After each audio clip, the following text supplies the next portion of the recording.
there was a lot of development, economical development in wine as well. Stalin, he loved wine, and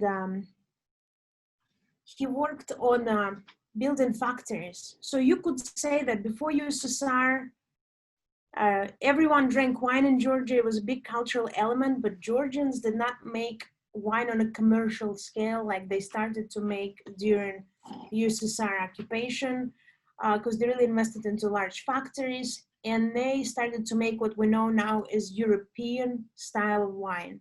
Basically like everyone else making wine in the world, using equipment, using machinery, using stainless steel, using barrels, because before Georgians were only making wines in Quebri.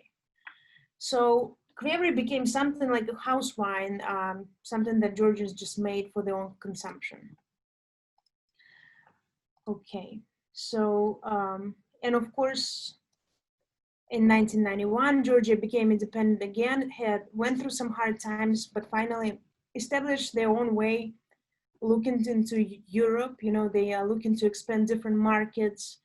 It's a very small country, so they need support. But they still very much depend on Russia economically. And because historically, that's how relationships were built. In 2006, when Russia put embargo on Georgian wine and other agricultural products, but mainly wine, it was a big devastation for Georgians. But it created a pushback in terms of factory European wine style production, and Georgians just focused on quality and they focused on the traditional winemaking. So overall, that was a good thing for Georgia. Well, let's taste the wines. I don't know if you guys have your wines in front of you. I would start with Orgo, made by Tellada. So Tellada means Telian Valley. Orgo is the headliner. They also make Delau, which is like the second line of the wines. This wine is made from Ratcha. It's the most planted white grape varietal in Georgia, and we'll talk about it more detailed in just a moment. But for now, let's just look at the wine, and it looks very unusual. For a white wine, you could say that it looks like it's oxidized, but it's not. I mean, it's oxidized to an extent, but not in a way that it's spoiled or anything. So this is some people call it orange wine. I prefer to call it amber wine to be more clear that it's not made from oranges. So amber wine, it's the wine that's made with extended skin contact, and this particular one made in Quebri, which is a terracotta or clay vessel that is put in the ground, and that's how Georgians make wine traditionally. So this wine made with no added sulfide, nothing is added, just the wine juice, Quebri, and so it's really good for you. And if you attended the organic wine seminar, you know what I'm talking about. So the wine is floral and it's fruity, but the fruit more of a dried fruit on a nature. That's due to slight oxidation that wine receives during fermentation and aging in Quebri. On a palate, it's very unusual for a white wine. It's got tannin. This white wine is made like red wine. So it's meant to be consumed with food, primarily meats or other proteins. Mostly white wines are planted in Georgia, so no wonder they were making style that would be food friendly. So this is their style. If you never had amber wine before, I hope you're drinking it at the right temperature, because when it's too cold, it's like drinking a cold Cabernet Sauvignon. It's terrible because you get all this tannin and the fruitiness of this is held back. So if you're drinking it at the right cooler room temperature, about 55 degrees Fahrenheit, you should be enjoying it. Be even warmer, but not too cold. So, and if you're eating with this wine, Julia, Sorry? question. Yes? One of the questions on the chat is, Mhm. if this wine were oxidized, how would you know? If it was Yeah, oxidized, yeah. so when you talk about wine oxidation, because everyone sees some type of oxygen at some point, but when we talk about oxidation in terms of wine fault, um, it's very easy to notice. First of all, this wine would be lacking on any kind of fruit component. It would be just dull. It would be very nutty, but not to where it's pleasant. It would just be the structure, the aromatic structure would be gone in the wine. So bluntly speaking, you wouldn't be able to enjoy it unless we're talking about some wines that are deliberately and intentionally oxidized, and usually they have other components to make up for it, like brininess. Like if we're talking about sherry, for example, if you guys had sherry, this wine is oxidized, but sometimes it has some touch of sugar in it, brininess, and that's the style that they're going for. But generally speaking, when you just consuming white wine, you don't want it to be oxidized. You want it to be fresh and fruity to an extent. And this is a young wine, so you don't want for it to be oxidized for sure. This wine is 2018. But it has a good bit of oxidation, and that's a style, but it's not oxidized in terms of being a fault in this particular case. I hope that answers your question. Uh, yeah, one more Let's taste the question. second one. Julia, one more question. Is the color from the oxidation? Is it from the color from the container, the Cavery from aging, or is the color from skin contact, or all of the above? Comes from the skin contact in this particular case. So this wine, this is a white wine that was made like red wine, and what that means, it was sitting on skins even longer than red wine, actually, because red wine, if you leave it on skins for too long, it can become bitter. Well, for white wine, if you leave it for too long, it can give it additional complexity, texture. So texture is the main this wine, and there's so many other white wine that you might have had. If you're a big drinker, that's something you used to, not only in Georgia, but in other countries they make our wine.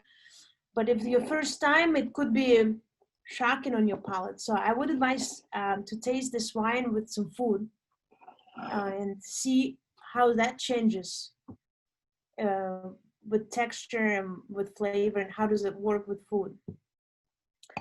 And that brings us to Georgian food. So I don't know in Austin, there are plenty of different restaurants, but there's no Georgian restaurant, and it's unfortunate. We're gonna have to open one. So Georgian food is exotic and it's familiar at the same time, because they cook with the ingredients that all of us know. They use flour, beans, potatoes, meat, different kinds of vegetables, eggplant, tomatoes, cucumbers, you name it. But they use it in a different way, and they also use a lot of spices, because where Georgia is located, it used to be on a spice route. So a lot of when they brought spices from India, they had to come through Georgia, and of course Georgians would buy spices, and then they learned how to grow their own. So they use same spices as Indians, but in a different way again. So you cannot say that their food tastes like Indian food. It doesn't. And of course, we have to consider the fact that Georgia is located next to Turkey, Armenia. So those countries have also heavy influence on the style of food. The food is colorful. Georgians love to eat. It's part of their culture. They eat a lot. They have something called supra. Well, that's me at the winery, if you can see, but you know, they give you this horn and they fill it up with wine, and that's part of hospitality. You got to drink it. That's an honor. So supra, it's something that Georgians have on the weekends, but if they have guests, they can make supra any day of the week. It's a Georgian feast. The food is put on a table before guests sit down. So usually it's cold snacks, appetizers. When they get sit down, they start to bring out hot food, and it just doesn't stop. Lots of wine. Later on, they drink chacha, which is distilled grape pomace. What they have left over from wine, they distill. It's a brandy. They sing, they dance. It's huge celebration. A person is always one person in charge of the whole entertainment at the table. This person is called tamada. And when the Georgians drink, they make a lot of toasts, and they say gamarjos. So gamarjos, guys, and I want to make toast so we have good time tonight. And despite of everything that happens in the world right now, we can just focus on the country of Georgia and escape for a moment and travel like that. I put this beautiful quote from Shota Rustaveli here, and Shota Rustaveli is a very famous in Georgia poet. He said, "What we give to others remains ours for eternity. What we keep for ourselves, we have already lost." I love this phrase. I think it's very poetic, and it describes how Georgians are. They're very welcoming. It's not unusual if you travel and you in Georgia by yourself, people can invite you to the restaurant to eat. They can take you around town, and it's very unconditional. I mean, they just really want you to see the city, to try their food. And they're very, very nice. If they invite you to their house, you're going to be eating a lot, drinking a lot, and you cannot say no, because that's considered rude. Some other Georgian food items here. So on your top right corner, it's pickled jonjoli, which is a flower plant. It's a tree flower. So it's seasonal. It only comes up in the later spring, but they pickle a lot of it, so it lasts all year. It tastes really good. It's gentle pickle, yeah, and it's really good with wine and cheese. On the bottom right corner, you see the bread in the tonne, puri. It's called puri. That's bread in Georgia. It's really good. Like in the morning, you come out, and there's little bakeries literally on every corner in Georgia. So it costs like 5 lari, actually 1 lari, which is about 25 cents. So you get one and some cheese with it, and you'll be happy. And then of course the picture on your left, that's recent. That's during COVID-19 when Georgians were isolated, but they couldn't leave without sharing food and having conversation. So that's how they do it. They're very social. They love their neighbors. They're sort of like Italians on steroids. Another food item that they eat in Georgia a lot, called hinkali, which is meat dumplings. It could also come with cheese and vegetables. The main idea that there's also broth in it, so it's really good. They eat a lot of it. A Georgian man can eat 50 hinkali, and I didn't believe it until I saw it, so it's intense. This is just a traditional vessel for wine pouring. On the left, you see something that looks like, I don't know, another small, tiny vessel with a pole that's made from pumpkin. And that's what they use to get out the must from the Cavery after the fermentation is over and the skin contact is finished. So here you can see the map of Georgia. And while you're looking at it, let's taste the red wine. And this wine is made in European style by Shukman. It's a very big winery. They're doing good things in Georgia. They also have Quebri program. But I wanted to have a European style of Georgian wine so you can experience both. In Georgia, they make about 90% at this point of European style of wines. So that's what we're all familiar with. And all other countries are doing it. And then about 10% of traditional wines and Quebri, which is growing every year with more and more interest from other markets. So let's taste the Shukman. It's made from Sapiravi grape, which is the Tenturia grape varietal. That means it's entirely black the skin, the must, and it's the king of red grapes in Georgia.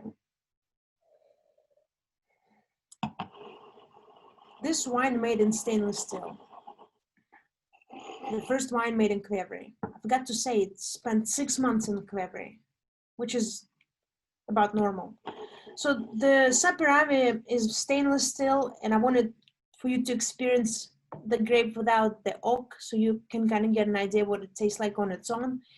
There are different expressions of Saperavi. A lot of times it is put in oak because it's pretty heavy and big with big tannins. This is, I would say, a medium style of Saperavi. It's not too light, not too heavy.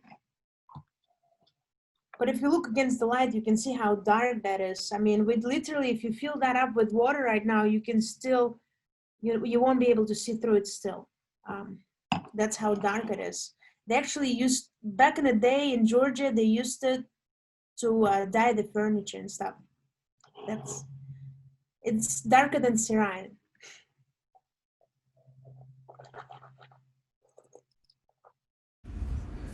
Hey, Julia. Mm-hmm. Can you talk about the climate in which these two grapes grow in? Is Rickettatelli a cool climate varietal or warm? And then the same thing for Saperavi. How are they grown?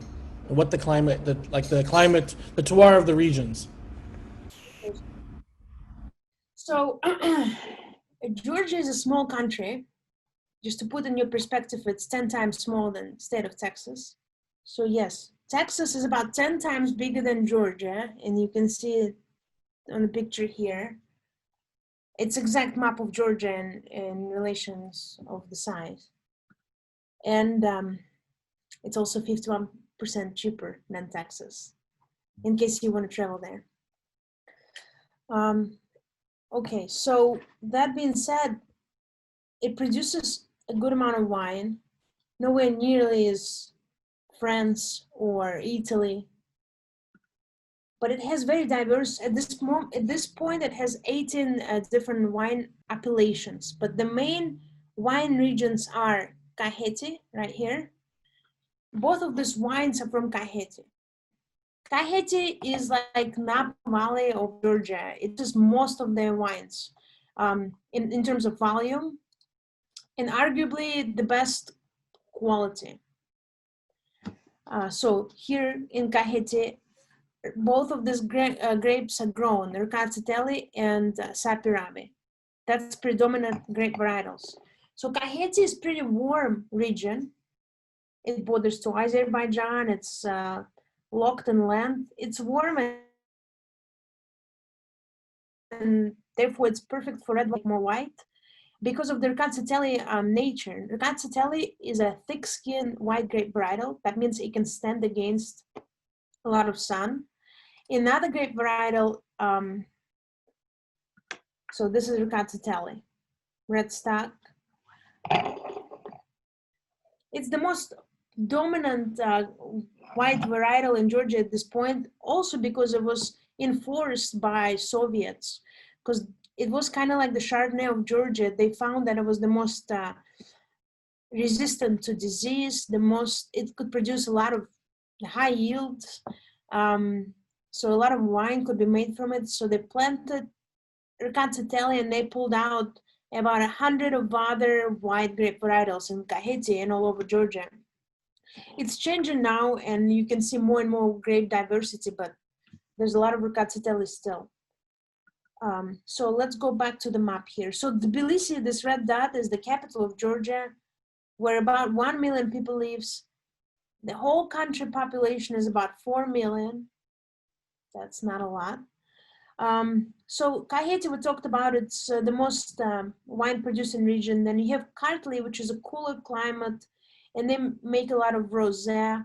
They make Chinuri, which is another white grape varietal right here. High in acid, love the wines, bright wines, lighter wines, sort of like a Gruner Veltliner of Georgia, if we would make it parallel like that. So they make lots of rosés in Kartli.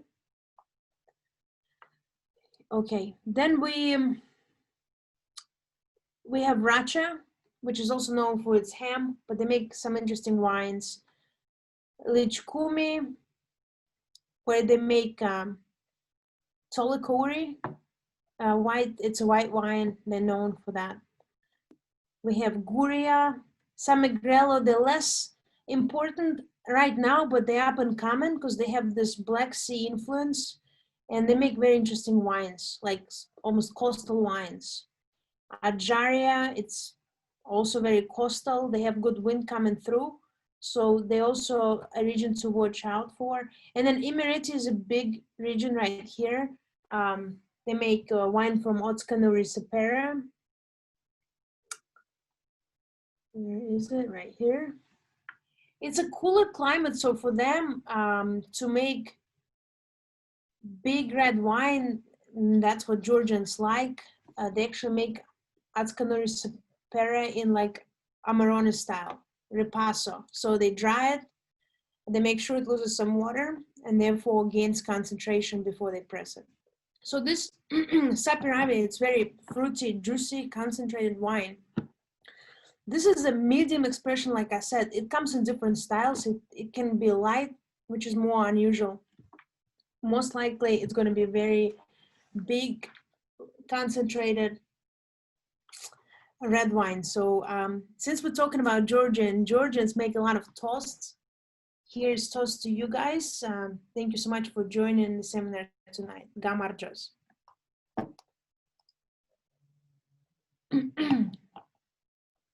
So, and geographically, Georgia is surrounded by many, many countries. You can see the main border goes through Russia, is Azerbaijan, Armenia, and Turkey. We just looked at the map, and Georgia has 18 appellations right at the moment, but they're working on expanding, so pretty soon they will have more. And I don't think we should go through each of them just now. Maybe if we have time later in the seminar, because there's so many other fun things to talk about, like Georgian grape varietals. Because in Georgia, you know, in some countries like Argentina or Chile, which I love their wines, but they don't really have their own grape varietals. They have a grape varietal that they're known for, but it's usually brought from Europe. In Georgia, they have about 500 indigenous native grape varietals, which all of them once upon a time were used, but when USSR came and unified the winemaking and, you know, brought it down to Cavatelli and Saperavi, a lot of them were lost, but not forever lost, because it's a lot of research now and they're trying to bring it back. So we could say that about 20 of the native Vitis vinifera grape varietals are currently commercially made in Georgia. Georgia makes about 150 million liters of wine per year. To compare to other countries, for example, France makes about 50 to 60 million hectoliters per year, which is a lot more. So that being said, Georgia makes a lot of wine for a small country. Let's look at some of the most cultivated grape varietals. I already mentioned that white grapes are predominantly planted in Georgia. And that's what Georgians like to drink. They believe if they drink red wine, they have hangover. I don't know why it is that, but they say you can drink a lot more of the amber wine and feel better. So just a cultural thing. So Cavatelli, where it's looked at that, you can see how many, it's pretty high yielding varietal. You can see how many grapes on this vine, and that's pretty common for Cavatelli. To have high quality Cavatelli, you gotta watch out for the yields. You don't want it to be too big. Motsvani, it's another grape varietal. There are two different kinds, Kahurim Tsvani and Garulim Tsvani. They all grow predominantly in Kakheti. Some of it grows in Kartli, and it's a different expression. Linear lighter wines. Chinuri, we talked about it. My favorite expression of Chinuri is in Kartli. High acid, beautiful wines. Reminded me of Gruner. Tselekori, It's an Emirate varietal, also an interesting wine. Has a little bit of oiliness to it, so if you're familiar with Viognier, it has some resemblance of Viognier. It's floral, but it's not as peachy. Yeah, there's a famous style in Georgia, semi-sweet, that made from Cavalry called Tvishi, and it's made in the Shukman region right here. It's my favorite Kahetian grape. First of all, it's easy to remember, Kisi, but it's also an interesting, complex white grape. Here in the picture, I took this picture when it obviously was not fully ripened, but it produces low yields than Ratcha. It's more mineral, more sophisticated grape varietal. Nothing against Ratcha, and when it's thoughtfully made like this Orgo wine, it can be quite good. Some other notable white grapes are Tsitska, Krahuna, Hichvi.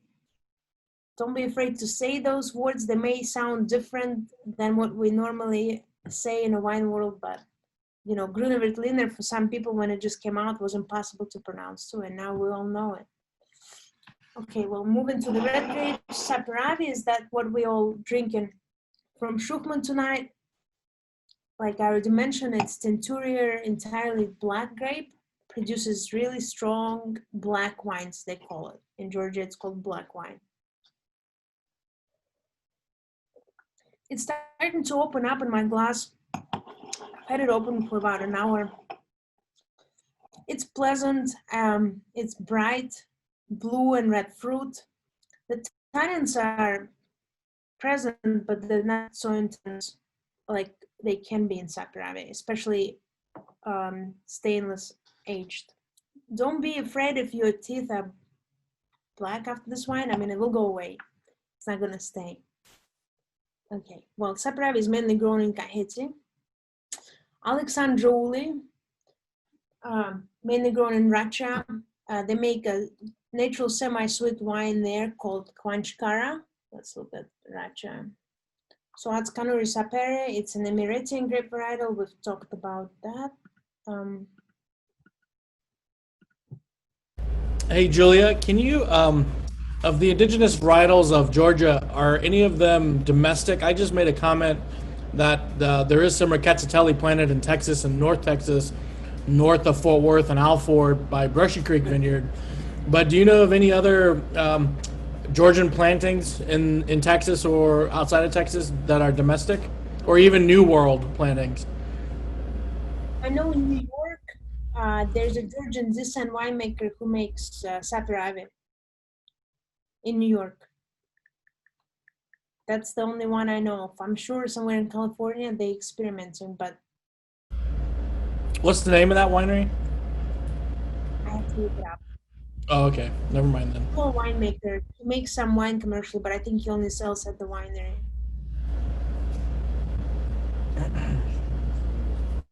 But I think Saperavi would be great for Texas climate. First, it's Tenturier, so it keep its color, and it's used to it's made for hot climate. So Chef Capito is an interesting one of my favorite red grapes in Georgia.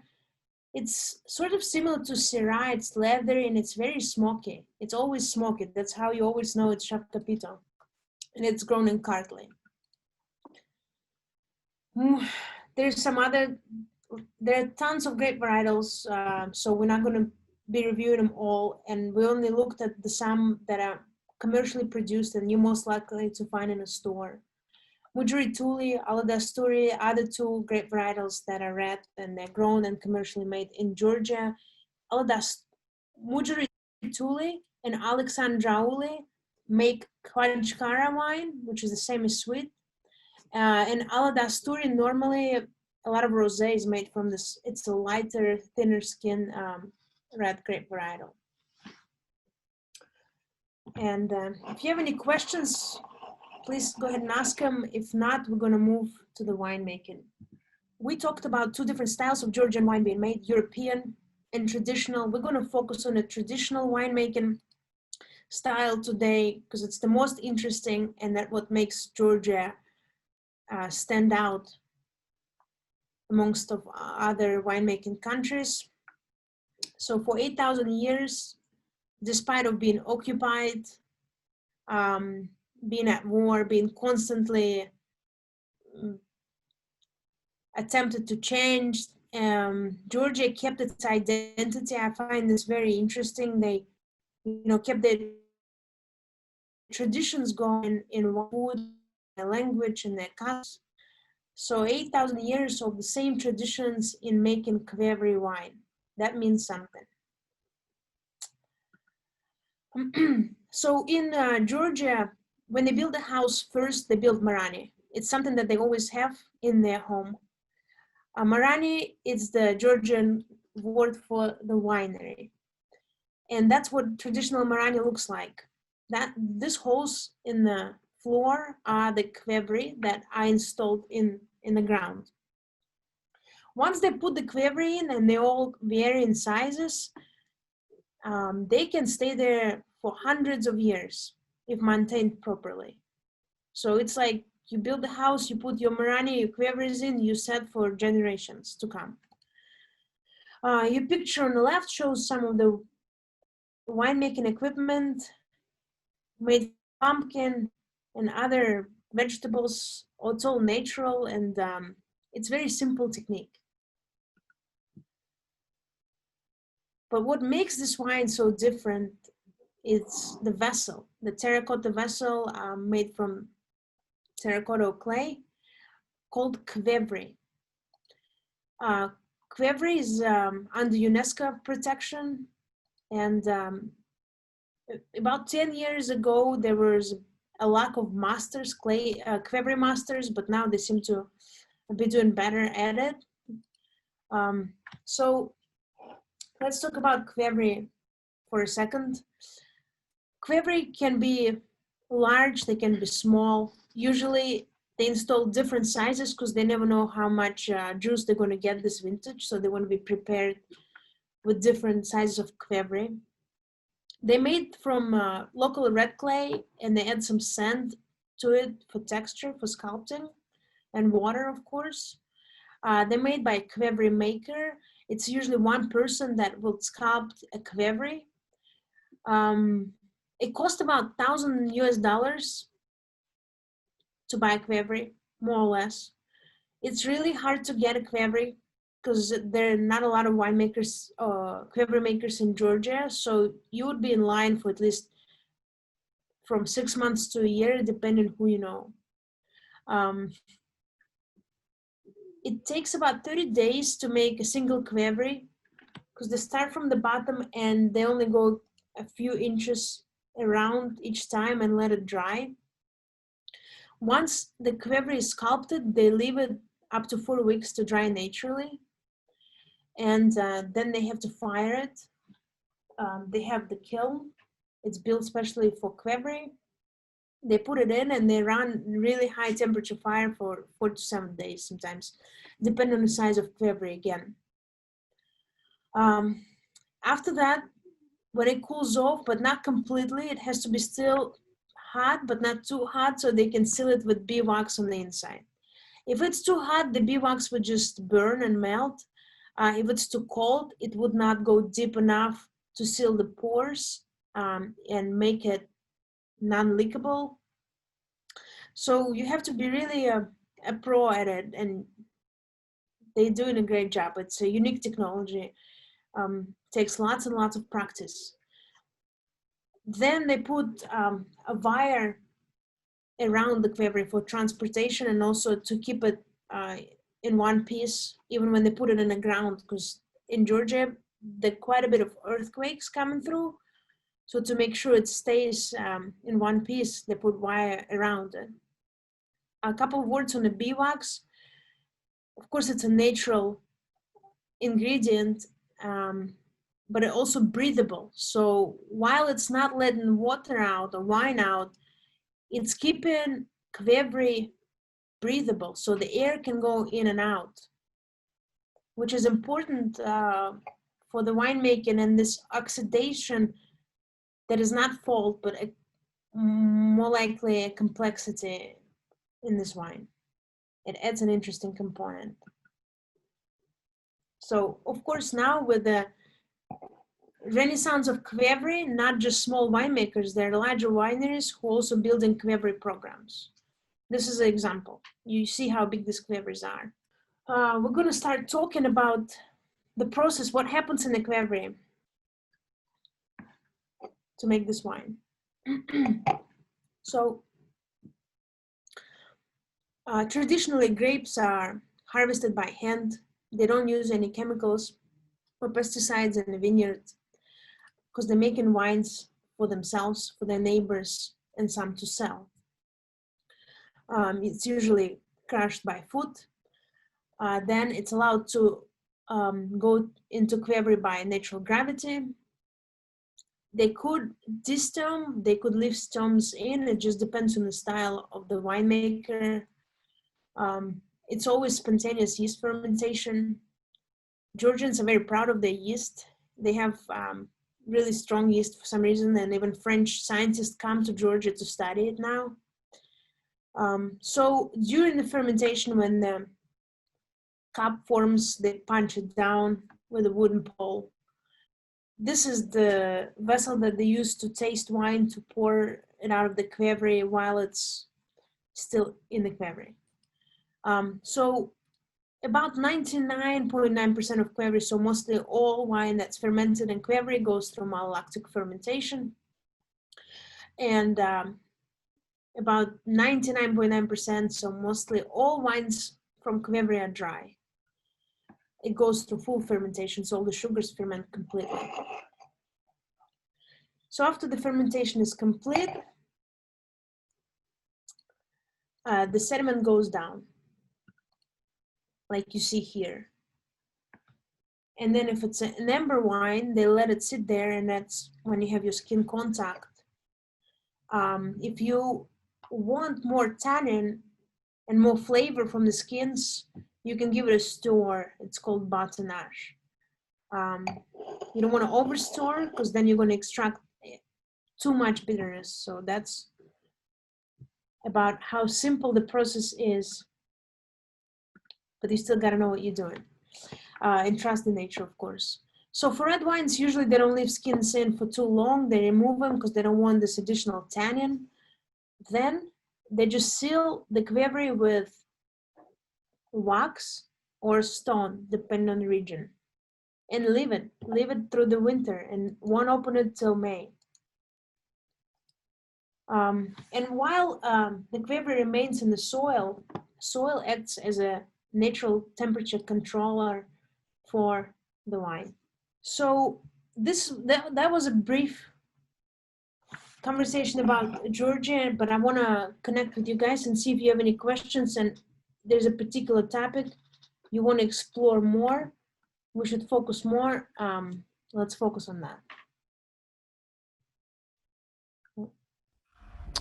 Don is asking, how does the Cavery breathe if it's buried underground? I don't know. And again, how can it breathe? Soil allows for aeration as well. Yeah. Yeah, soil, I mean, soil is a living organism and it's got oxygen in it.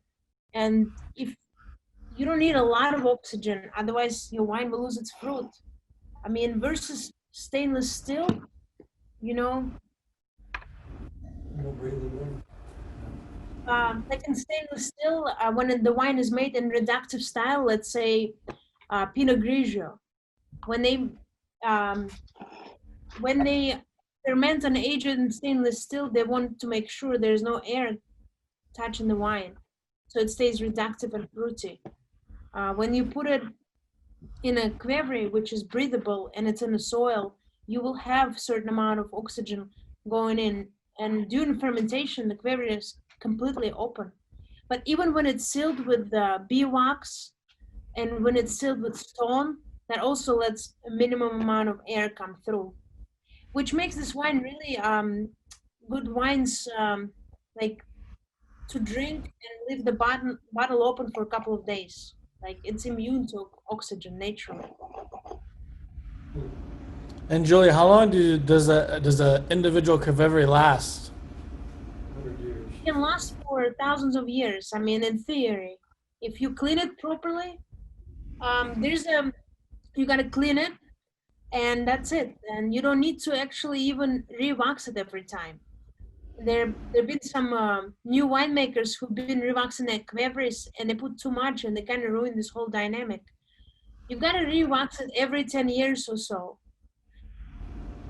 Because when they put this wax on a hot Cavery, it really goes deep into its pores.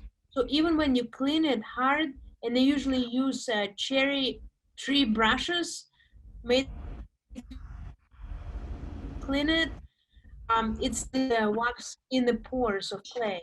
Hey, Julia, how do you clean it and how do you get the wine out of it? Yeah, okay. So that's a good question. You guys saw this.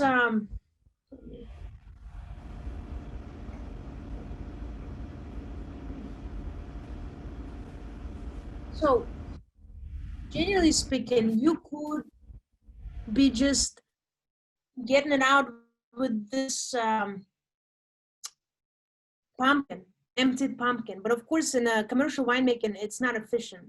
See this two things like that?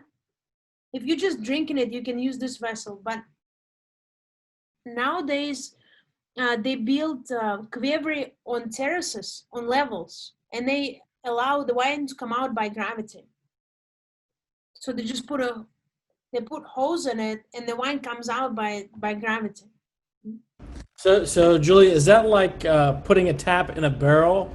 And if you do that in a Cavery, does the integrity of the Cavery diminish? I mean, you have a container that's sealed, or does that hole stay in there forever until you're done with that Cavery? Like, how does that make sense? I don't follow that. No, I mean they seal it till the spring. Then about May 12th or so, they open the Quebri, they unseal it, they taste it, Okay.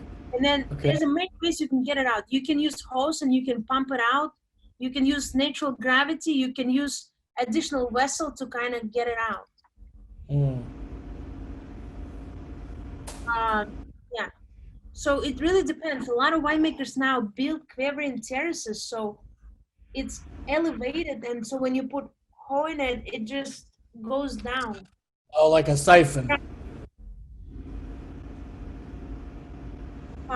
They become very innovative now. There's a winery called Lapati, and it's a French winemaker who built his Quebri inside of the temperature-controlled room, but he put it in the ground there. So it's interesting. It's Like he buried it, but it's above ground.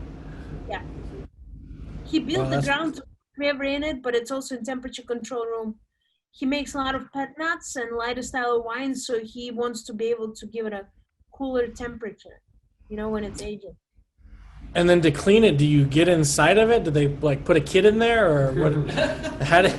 how do you clean it? Depending on the size, they can get in there, and they make brushes from cherry bark and a birch tree bark, and they clean it with those brushes, and then rinse it with water and get all the water out, and then it's ready for wine. Wow, what a process! It takes a lot of work to clean Quebri. It's really hard. It's one of the hardest things to do, but you got to do it. And then in terms of commercial value, $1,000 for Georgia, which is, like I said, 51% cheaper than Texas. It's a lot of money. So if you need 20 Quebris, it's a big investment, but it will last you for the rest of your life and for your kids, So that's why some of the Georgians now buying used Quebri. If you can find used Quebri in a good condition, it's great. You can pay less for it, and it's already proven, because sometimes it will leak, rarely, because they check it. But like everything else, it's made by humans, so it could happen. And if you have a leaky Quebri, you gotta dig it out, and that's also a lot of work. Julia, a couple more questions. One, what's the difference between a new Cavery in terms of wine style and an aged Cavery, if anything? There's no difference. The only difference is the size. Of course, if you have larger Quebri, there's more exposure to oxygen. Smaller Quebri, you would have less exposure. So that you could say it makes a difference in the final taste of the wine. In terms of the age, as long as it's cleaned good and it's taken care right, so they don't over wax it and they don't forget to wax it on time, there would be no difference. So you can use Quebri for hundreds of years, which makes it very eco-friendly wine vessel. And of course, if we talk about modern styles now, a lot of winemakers, they ferment in Quebri, but they age in barrels. You know, that's common now too. So it's a lot of innovation and a lot of new young winemakers in Georgia who experiment with traditional style and adding some of the new technology. And of course, Chacha is a big national drink in Georgia as well. In this picture, if you look in the back, you see this glass demijohns. They filled with Chacha. All these palmas, all these skins, leaves that they get out from the Cavery, they don't throw away. They either give it to the animals to eat or they distill it. Most likely they will distill it and make Chacha. Chacha comes clear. It also comes aged in oak, like aged brandy or like cognac. And the Chacha is usually very high proof, kind of like bourbon. It can really be high in alcohol, over 100. Does wine that's been in the Quebri before ghost the vessel so that wine that comes after takes on characteristics of what has been in there before? Okay, so there's some rules to Quebri and what wine you make. Let's say if you made Saperavi in the Quebri one time, no matter how much you clean it, you can never get out the Saperavi out of Quebri. So you got to make Saperavi in it. In terms of color, it will always appear and it will taint your white amber wine. More in color than flavor, because they do clean it really well. They clean it with water, they clean it with brushes, and multiple times they rinse it until the water runs clean. But with Saperavi, because it's such a black, they don't even call it red, they call it black grape varietal. It's so you can never get Saperavi out of Cavalry. But if you make an amber wine and you want to make Saperavi now in this Cavalry, you can do that. It's not going to impact the flavor because they clean it well. But in terms of color for Saperavi, once you started this Cavalry, you got to commit to Saperavi only. Yeah. Okay. Nina's asking personal favorites and blending. You know, we're tasting varietal wines. You've talked about varietal wines. Are there signature blends of the country? I've tasted a wine that was made, or claimed to be made from 455 different grapes. They did it because they have nurseries. They have nurseries, and you know they try to cultivate all the grape varietals. They kind of went instinct during USSR. And while they're doing that, occasionally they would make wine just to see what happens.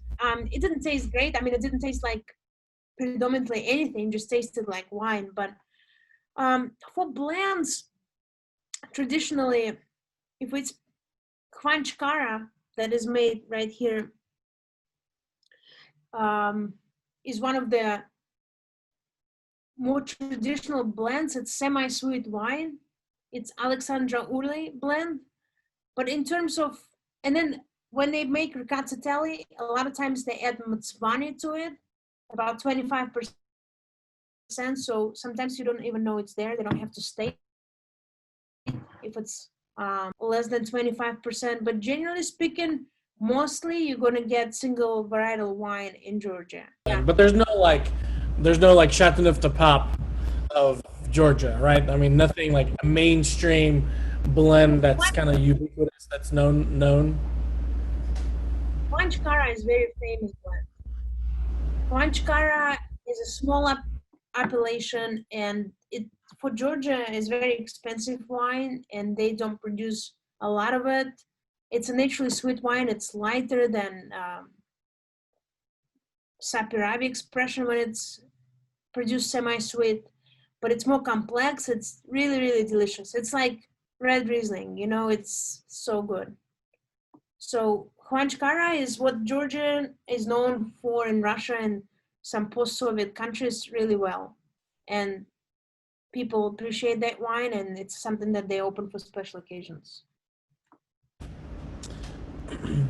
So, Julia, one of the things that I'm interested in is well, when we start learning about Georgian wine in kind of wine communities and as a wine professional, you learn that the family recipe is passed down from generation to generation, and every house style, every family style is slightly different just because of their location, the Cavery, the recipe that they use, the varietals that they source. Can you talk about how did a region that is family kind of dominated by its wine culture, or the wine culture is dominated by the family culture, how that kind of parlays into a commercial wine industry? You know, what do you see on the ground? Like, do these families decide one day that they want to go into the wine business in a commercial way, or is it outside money that comes in, or what's the mechanism to take these family wines and develop them into commercial wines? So if we go back in history, when USSR occupied Georgia, they demanded on commercial winemaking in European style. They wanted a lot of wine because, you know, you can only produce that much wine in Quebri. And that became a mainstream winemaking in Georgia while they were still making wine at home for themselves. You could never buy a bottled Quebri wine during USSR. It's something that they would just drink and exchange. And they mainly, after USSR fell apart, it was the main market for their wine. So they just continued to focus on this mediocre quality European style of wine that they were making for Russia. But when Russia put the embargo in 2006, they got stuck with all this wine. And when they tried to sell it to other markets, no one wanted it because it already was not relevant in terms of quality to what other countries were making, like France, Italy, and so forth. So they thought about what can they do because they are a winemaking country. And they realized that the only wine that Europeans and other people were interested actually were the Quebri wines that they are drinking and making anyway, because that was something unique on a scale that was not made in other countries like that. So they start to see the interest for the Quebri wines. And it's not just small winemakers who make Quebri wines now. Both of the wines that we are tasting made from pretty big wineries, especially Shukman, which Shukman has Quebri wine program as well. So it's now, 4 years ago, they made 3% of Quebri wines from the total amount. Now it's 10. And I've asked that question many times before, and I always got a yes answer. And the question was, do you think in the future Georgia is going to be mainly making Quebri wine only? And the answer is yes. That's what they're trying to do, and they're trying to make Quebri wine on a larger commercial scale while keeping the tradition. And that's what's really interesting. So right now, does that mean that you can have Cavery that are, let's say, okay, a normal barrel is 225, 228 liter, which is like a normal French barrel. Is it Cavery that small all the way up to, is it infinite that you can still call a Cavery a Cavery? Cavery can be as big as 1,000 liters. So, and then is there a minimum size?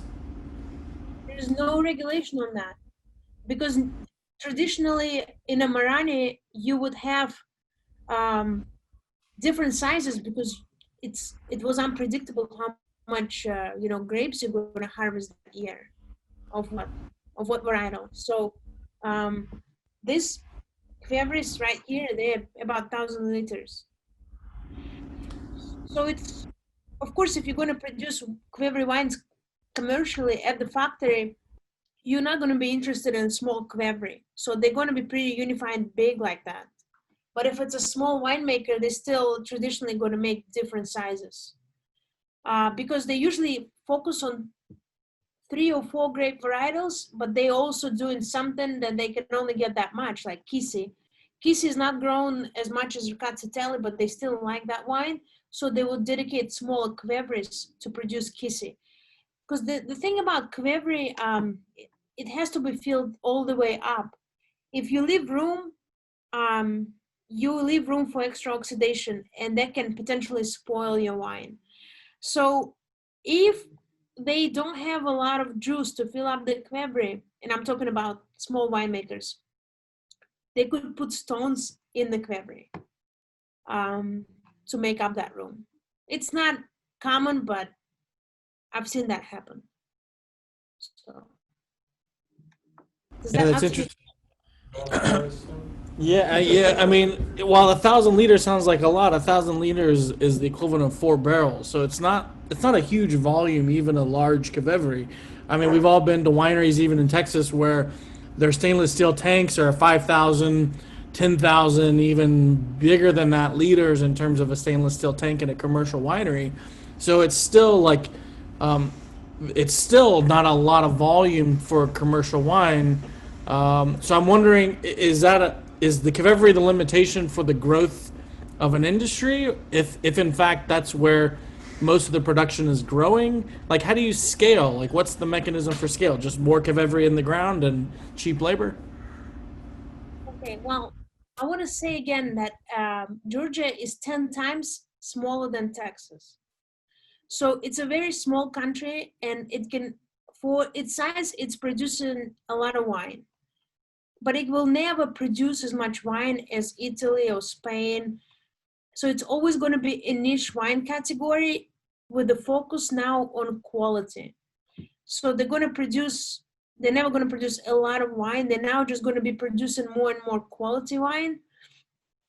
And they don't need to compete with the large wine producing countries in that sense. What they're focusing on right now is developing the traditional winemaking more commercially, but it doesn't necessarily mean making more wine. They don't have enough land to make more wine because they also, apart from wine, they grow other cultures. So it's a big agricultural country. You know, they big fruit growing country and nut growing country. So they not looking to grow production in terms of volume, but they're looking to turn the European production to the more quality Quebri production. You know, the labor is a big, I mean, it's not big, but it's a problem there like everywhere else in the wine growing regions, you know. They only have 4 million people that live in the whole country, which is.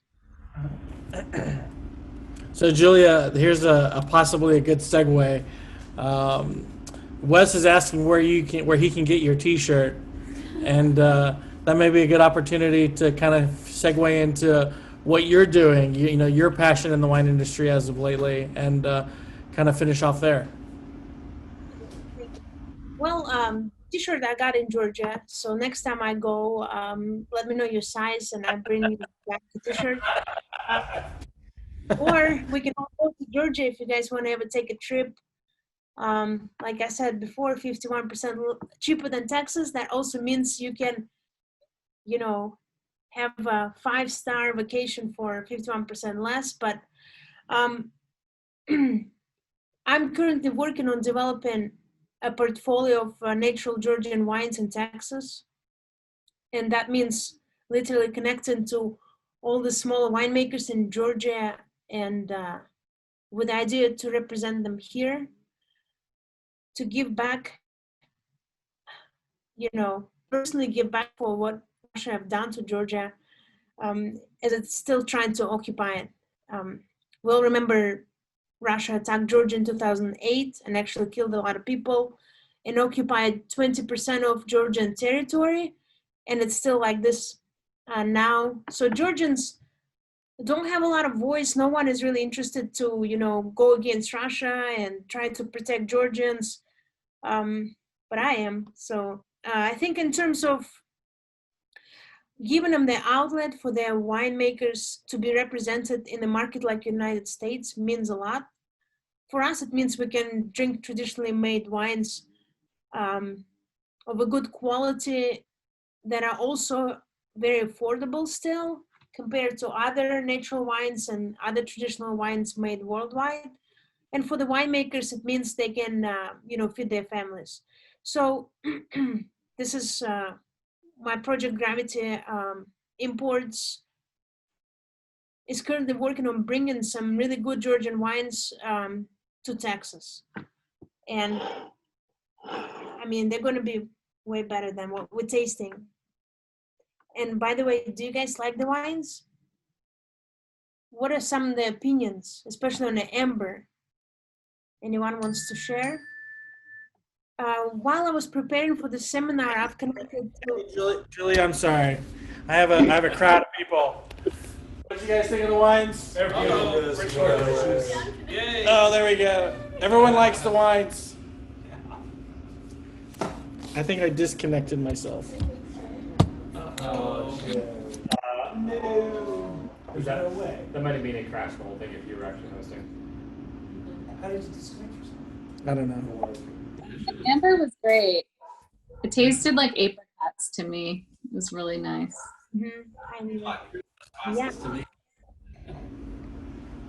Like ginger and nutmeg and Christmas spices out of that. Really like the amber. Seriously. Big time. Like a stone fruit Christmas spice. Yeah, exactly. Great notes. Yeah, ginger nutmeg for sure. Saffroni. Were you able to taste a little bit of this beeswax, that soil, that earthiness? And by the way, if you guys, while you're still finishing up your wines, Google some polyphonic Georgian singing. It's really beautiful. It's under UNESCO heritage. It's mainly men singing with just their voices. And it sounds like a symphony. It's beautiful. They perform all over the world, like in Carnegie Hall even, with a great acoustic. It sounds wonderful. Polyphonic singing. Say that again, Julia. Let's spell it out if you can. Polyphonic. Polyphonic,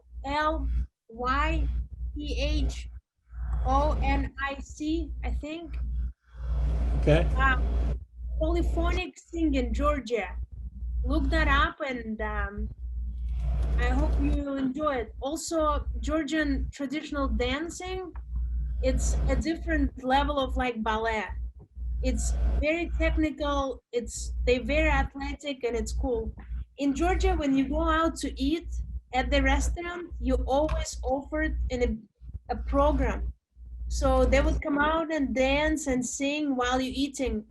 Not all the time, but they would come out every 15 minutes for the performance, which makes it a lot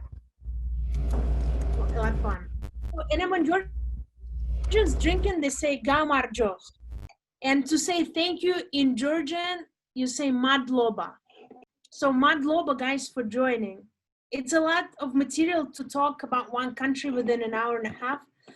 Also, while I was preparing for the seminar, I've connected to Eka, who is international sales manager for Shukman. She's a Georgian lady, wonderful, exceptional knowledge of Georgian wines, and recorded a small, about 30-minute video with her. So we're gonna provide that link. And if you're interested to learn more about Shukman, you can listen to her speak about the winery and what they do, and